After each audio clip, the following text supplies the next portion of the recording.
Պարոն Աբրահամյան, ինչպես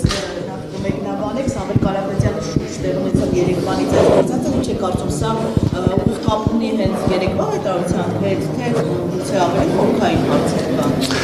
Տեսեք, այն հարձակումները, որոնք սկսվել են Մայր աթոռերի նկատմամբ, տարբեր հոգևորականների նկատմամբ, բնականաբար իշխանության համար այդպես էլ հեշտ մարսվող թեմա չի կարող լինել, որովհետև հայ առաքելական եկեղեցին ունի բավականին բարձր վարկանիշ Հայաստանում, այլ նաև Հայաստանից դուրս։ Այդ հեղինակությունը ոչ թե ստեղծվել է 1, 2 կամ 3 օրերի, ամիսների կամ տասնամյակների ընթացքում, դա հազարամյակների պատմություն է եւ եկեղեցին նաև իր մեջ կրում այն ինստիտուցիոնալ հիշողությունը, որը անմիջապես կախված է հայ ժողովրդի պետականության տարբեր փուլերի հետ։ Եվ բնականաբար հայ առաքելական եկեղեցու դեմ այդ հարձակումները չի կարող արագ որևէ արձագանք ունենալ։ Հիմա ստեղծված իրավիճակում, գիտեք, հավատավոր ժողովուրդը սատար է կանգնել իր եկեղեցուն։ Հիմա դա նաև արտահայտվել է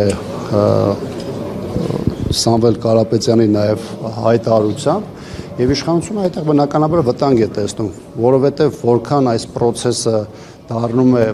մեր հասարակության մոբիլիզացիայի նաև աղբյուր, բնականաբար դա շատ ավելի անհանգստացնող է եւ անհանգստացնող է հատկապես այն պարագայում, երբ որ եկեղեցու սատարման մասին խոսում են մեծ հեղինակություն ունեցող անձինք, իսկ Սամվել Կարապետյանի քշիռը չնայած առաջին հերթին արտահայտում է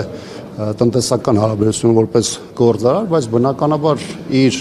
հեղինակությունը նաև քաղաքական բավականին մեծ քշիռ է նաև հաղորդում նաև իր վարքագծին, իր կենսագրությանը եւ բնականաբար ստեղծված իրավիճակում իշխանությունը որևէ ձևի պետք է ռեակցիա տար, որը երեք արտահայտվել է ձեր տեսած ձևով։